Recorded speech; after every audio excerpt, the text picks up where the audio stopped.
நமது கலாச்சாரம், நமது பண்பாடு எப்போதும் நம்முடன் நீடித்து இருக்கும். சப்ஸ்கிரைப் திலக். இத்தனை கசப்பான அனுபவங்கள் பின்னாலே இன்னொருவன் இருந்தாலும் பிழை செய்த மன்னவன் நான் தானே. அதனால் பிழைக்கேற்ற தண்டனை பெறுவதற்கு உரியவன் நான் தான். சாபத்திற்குரிய இந்த பாவிக்கு இனிமேல் கருணை எதற்கு?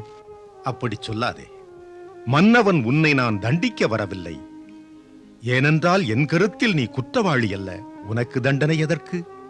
நான் நினைத்ததை நடத்த முடிந்தால் உலக நலன் கருதி உன் தண்டனையை உனக்கு பதிலாக நான் ஏற்றுக்கொள்வேன்.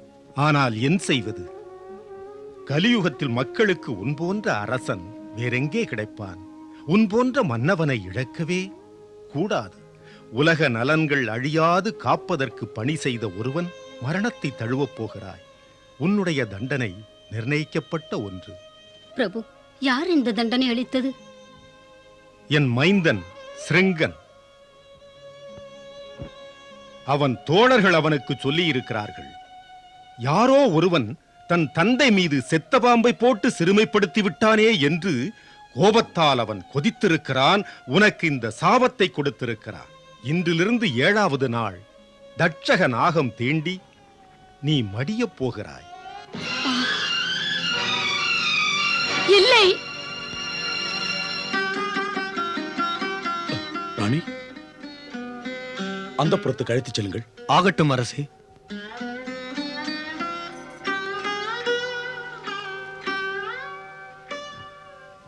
விதி என்ற வில்லிலிருந்து மரணம் என்ற அம்பு செலுத்தப்பட்டு விட்டது. அது திரும்பிச் செல்லாது.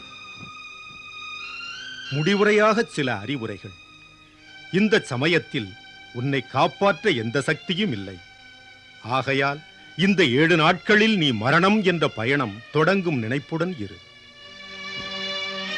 கட்டிய மனைவியும் பெற்ற மகனும் உன் கூட வரப்போவதில்லை. காவலனே, சொந்த பந்தங்களை மறந்து சுகபோகங்களை துறந்து இந்த கணமே உன் குருவை நாடிச் செல். உன்னுடைய குரு நல்ல வழிகாட்டுவார். அவர் வழி சென்றால் மனிதனாக பிறந்த நீ முக்தி பெறுவாய். இந்த தேகத்தை விட்டு இன்னொரு லோகத்துக்கு செல்லுவாய். அங்கு போனதும் உனக்கு மரியாதை கிடைக்கும். நல்ல மகான்களுக்கும் புண்ணியவான்களுக்கும் கிடைப்பது போல. அரசே, இறைவன் உன் ஆத்மாவுக்கு அமைதியை தரட்டும்.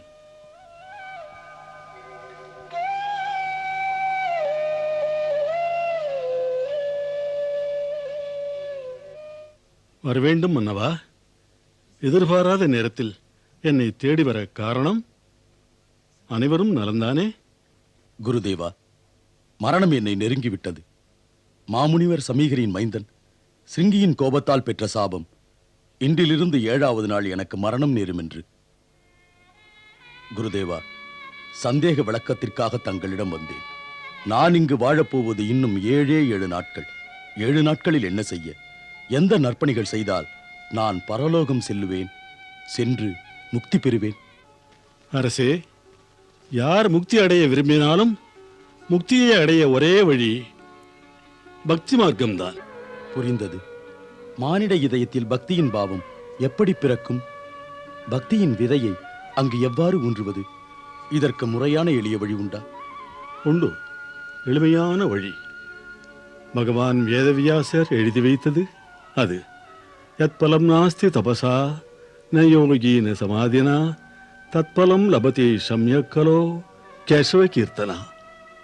அதாவது, எந்த பலன் தவத்தால், யோகத்தால், சமாதி நிலையால் பெற முடியாதோ அந்த பலன் கலியுகத்தில் ஹரிகீர்த்தனையால், அதாவது கிருஷ்ண லீலைகளை கானம் செய்வதனால் பெற்றுவிட முடிகிறது. ஆகையால் ஸ்ரீமத் பாகவத கதையை காது உணர கேட்டு வாயனிக்க பாடு. அதில் ஸ்ரீ கிருஷ்ணனுடைய திவ்ய லீலைகளின் வர்ணனைகள் இருக்கின்றன. அதை கேட்பதனால் உண்டாகும் பக்தியே உன்னை முக்தி அடையச் செய்யும். நான் அதிர்ஷ்டசாலி குருதேவா. தங்கள் திருவாயால் எனக்கு பாகவத கதையை எடுத்துச் சொல்லுங்கள். அரசே, அந்த புனிதமான கதையை சொல்ல பகவான் வேதவியாசரின் மைந்தர் சுகபிரமத்தால் தான் முடியும். நீ அவரை சரணடைந்து விடு. அவர் நிச்சயம் உனக்கு ஸ்ரீமத் பாகவத கனியமதை பருகத் தருவார். ஞானத்தின் பேரொளி வீசும் முனிவர்க்கு பாதாபிஷேகம் மன்னவன் செய்தான்.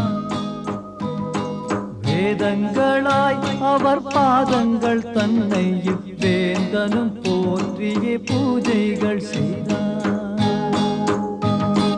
பரீட்சித்து மாமன்னன் பணிவுடனே குரு சுகதேவர் முன்னே கைகூப்பி நின்றான்.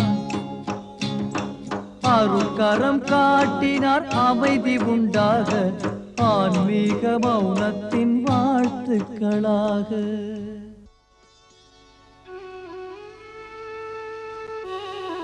பிரம்மத்தின் வடிவமே, துறவு என்ற சொல்லுக்கே விளக்கம் நீங்கள். எனக்கு மட்டுமல்ல, எல்லோருக்கும் ஏற்படும் சந்தேகத்தை கேட்கிறேன். பிரபு, மரணத்தின் வாயிலில் நிற்கின்ற ஒருவன் அந்த மரணத் தருவாயில் செய்ய வேண்டியது என்ன?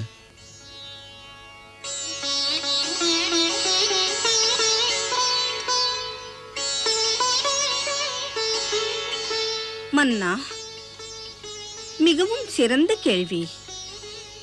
இங்கே பிறந்தவர் இதை கேட்க வேண்டும்.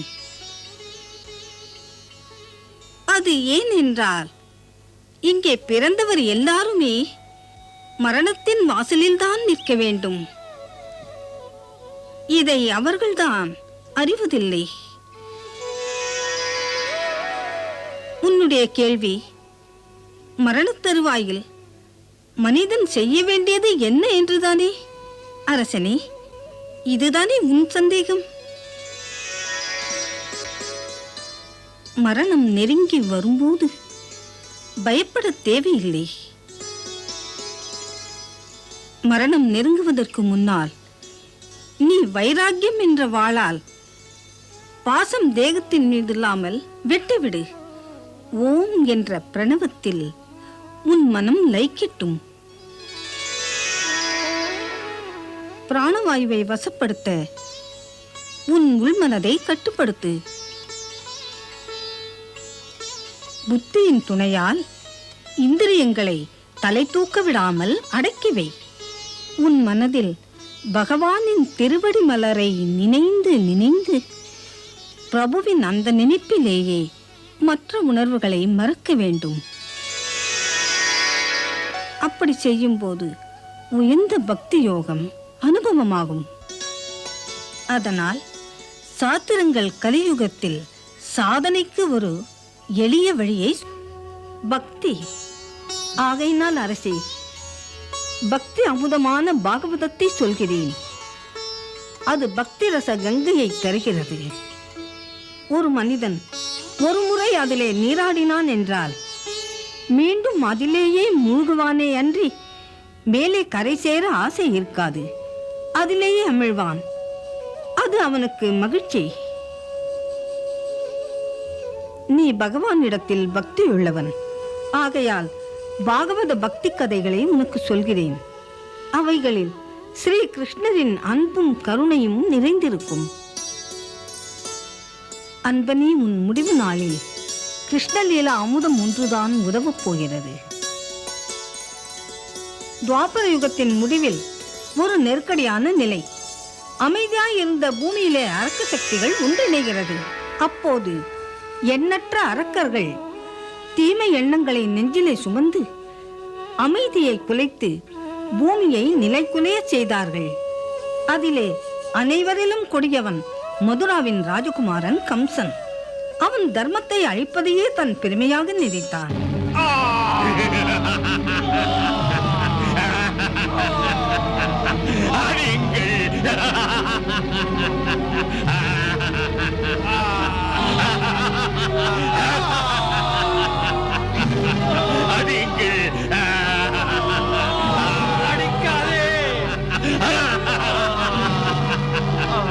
கருணை காத்து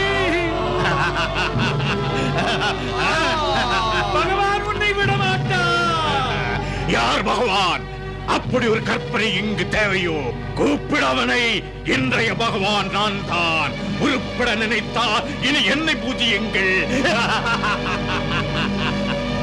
அவன் கொடுமைகளில் சிதைந்து மனம் உடைந்து அன்னை பூமியும் இந்திரனும் நாரதரும் பிருகஸ்பதியும் மற்றுமுள்ள தேவர்களும் உதவி பெறுவதற்காக பிரம்மதேவரிடம் சென்றார்கள். பிரம்மதேவர் அவர்களை அமைதிப்படுத்தினார்.